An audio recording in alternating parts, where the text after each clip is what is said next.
The Knicks are looking to trade for a star or a superstar player, but that doesn't mean that they can't make a few smaller moves, a few smaller trades in the meantime before that star player becomes available.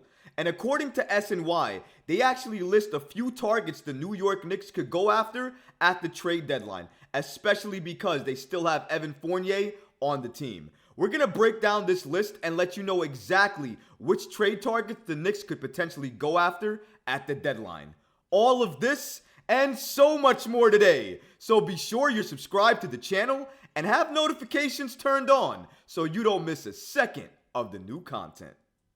And now, let's get started.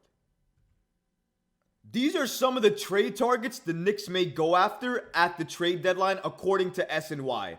As we all know, going into the season, the Knicks did not trade Evan Fournier. So because they retained him on the team, everybody around the league sources, NBA insiders alike, all believe that the New York Knicks are going to make a move at the trade deadline, including Evan Fournier.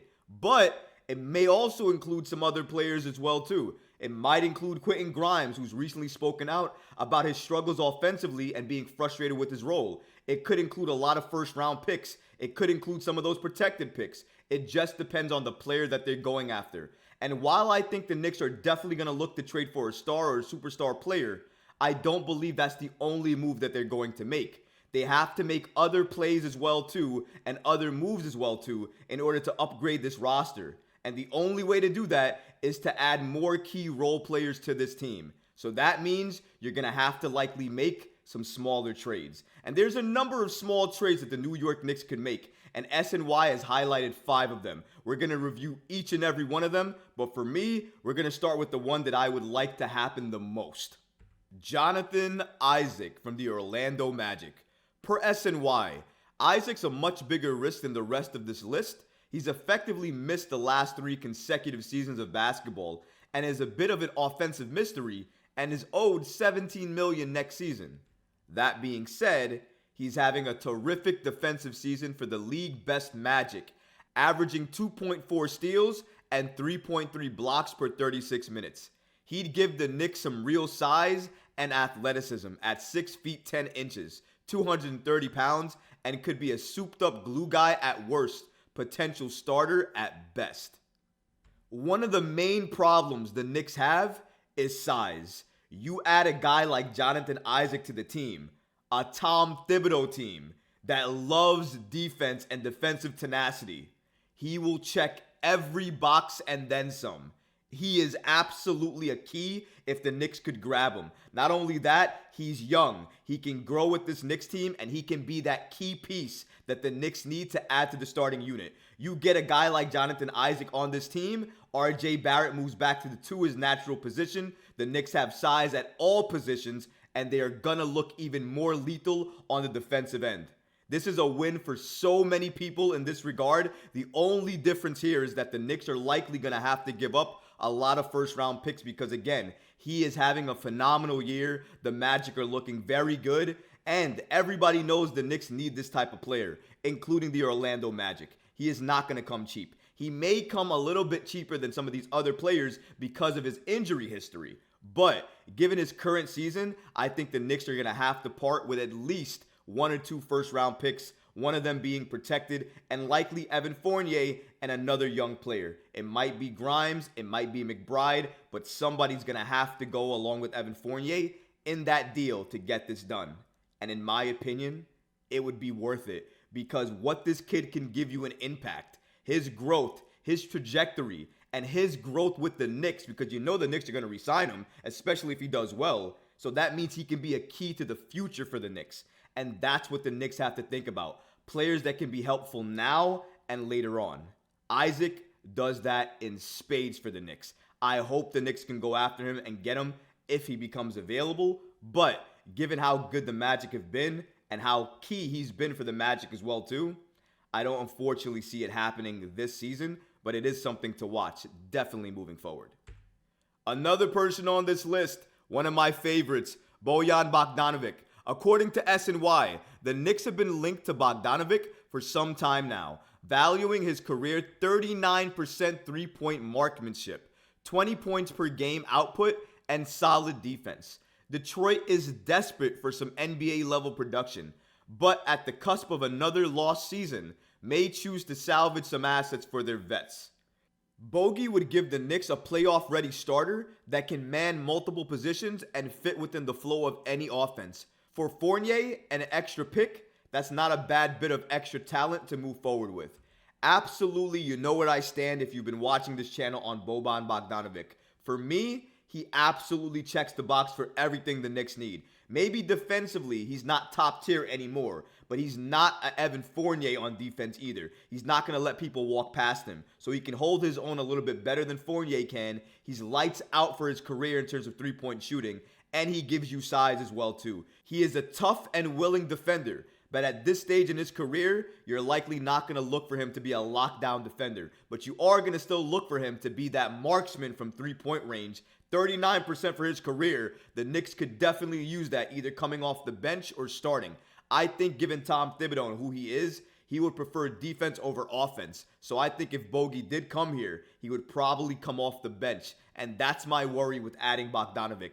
But if you could assure me he could be utilized, and it would be utilized properly under Thibs, I would absolutely make this deal happen. Because Detroit, we would give them their pick back, they would get Evan Fournier, and if people are asking me, why would Detroit make that move? Well, they would get control of that pick back, meaning that they could use it in a trade. Right now, they can't. But if we gave them control over that pick again, they would be able to potentially make an upgrade on the roster if they wanted to. Right now, they don't even have the option. The Knicks give them that option.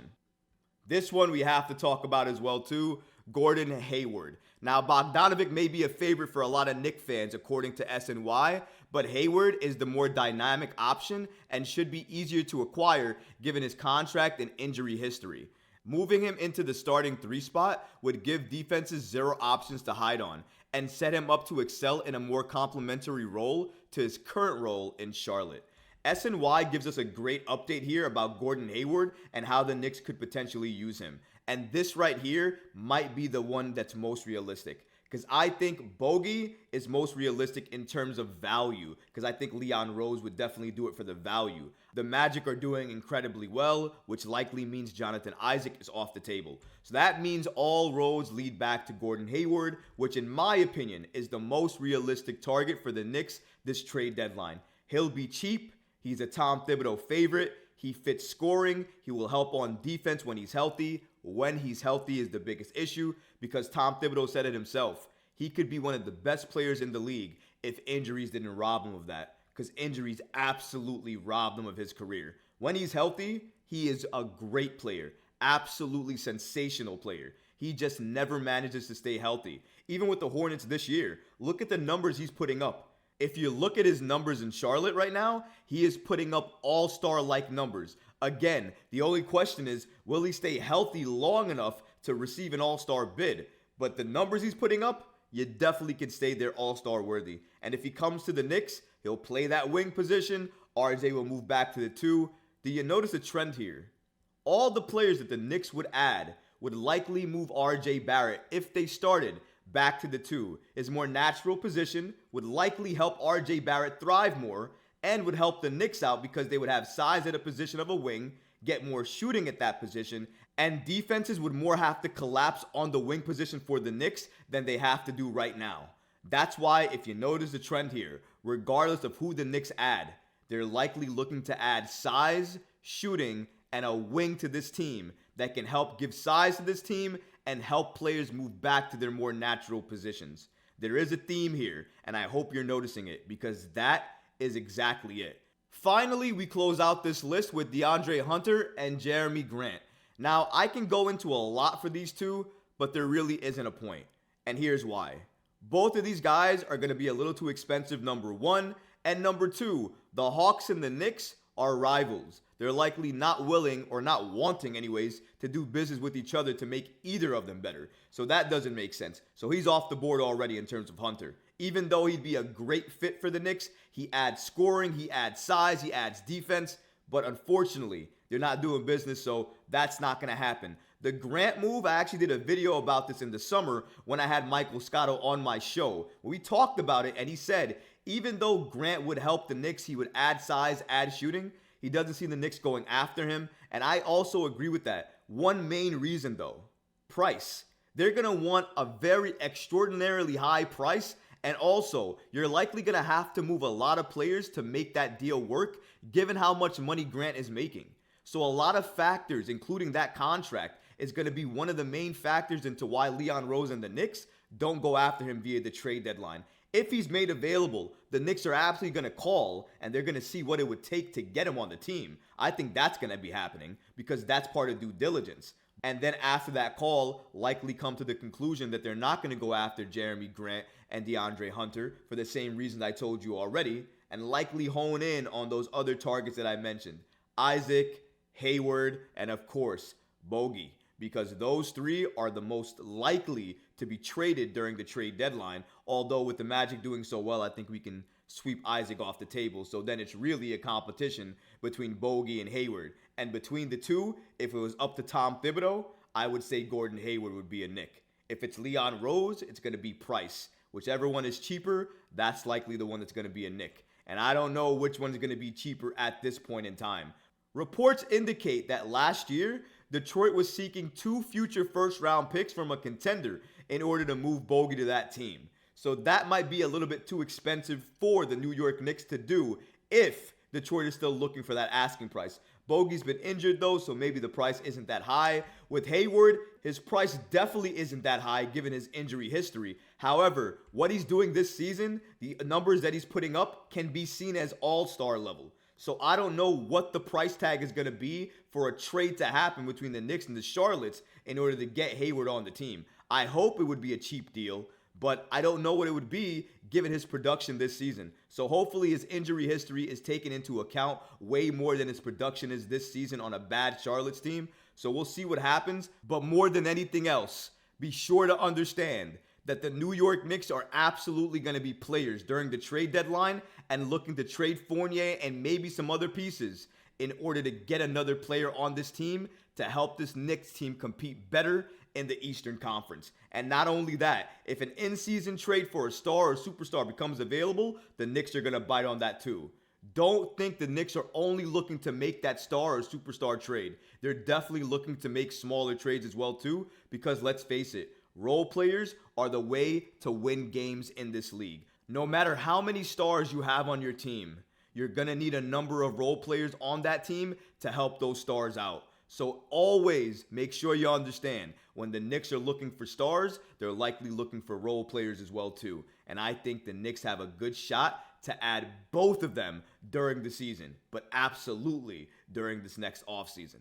But what about you guys? What do you think about SNY's top trade targets for the New York Knicks? Which one in your mind is the most realistic for the Knicks to go after during this trade deadline? Let me know in the comments below, guys, because honestly, I would love to hear from you. That's going to do it for this episode. I hope you enjoyed it, and if you did, go ahead and smash that like button, leave a comment below, and of course, guys, please subscribe to the channel. Until next time, Knicks fans. Peace.